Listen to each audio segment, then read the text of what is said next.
আজকে আমি চলেছিলাম একটা এসি কন্ডেন্সার কয়েল চেঞ্জ করতে, তা দেখতেই পাচ্ছ আমি একদম ঝালাই পাচ্ছি। ভিডিওটা কন্টিনিউ দেখতে থাকো। আজকে চলে এসেছি টগরদার দোকানে, আমাদের গুরুদেব তার দোকানে একটু মাল নিতে এসে কী মালটা নেবো সেটা তোমাদেরকে শেয়ার করবো। তা চলে এসেছি একটা কন্ডেন্সার কয়েল নিতে 26 দেখতে পাচ্ছ কত মাল নিয়ে নিয়েছি। আকাশকে দেখা যাচ্ছে না, আকাশ কত মাল নিয়ে চললাম আজকে। ভালো, এখন আমরা চলে এসেছি কাস্টমারের বাড়িতে। তার কাস্টমার এখন 2 মিনিট দাঁড়াতে বললো। গরমে দেখতেই পাচ্ছ কতটা ঘাম বেরোচ্ছে। আর আমার হেল্পারটা এখন গুটি খেলছে, বুঝতে পারছো? কাজ মাঝ নেই, গুটি খেলছে, হয়ে যাবে, তাই তো। চলে এসেছি আমি আর আকাশ, এখন কাজ করবো, শেয়ার করবো।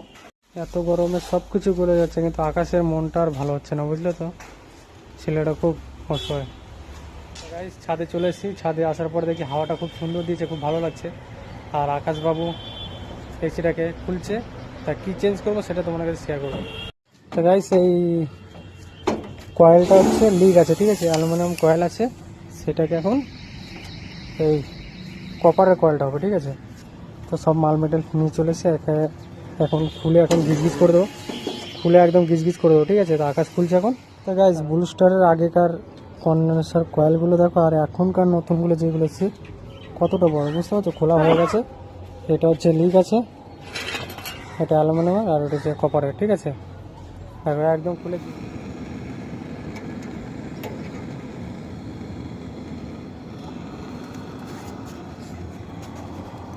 বলুন নামটা কিভাবে ঝালাই করছি সেটা তোমার এসিটা কমপ্লিট লাগানো হয়ে গেছে আমাদের। দেখো হাতের অবস্থা দেখো, একদম ঝিকানো হয়ে গেছে।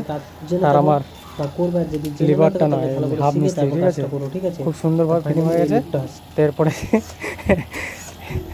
এরপরে হচ্ছে গ্যাস চার্জটা করবো, তারপর এসিটা চালাবো, ঠিক আছে। তার সাথে থাকো, পাশে থাকো, দেখতে থাকো, ঠিক আছে। গাইস এখন গ্যাস চার্জ করবো 22, ঠিক আছে। তো এখন ভরি ছেড়ে দিলাম, আর মিটারে দেখানো ভ্যাকুম করার পর এখন ছাড়ছি। একটু যতটা নেওয়ার দরকার নিয়ে নেবে, তারপর মেশিনটা চালাতে হবে। এবার গ্যাসটা যাচ্ছে, তো এখন মেশিনটা চালাতে হবে, তারপর আবার দেখছি চালা দিয়া।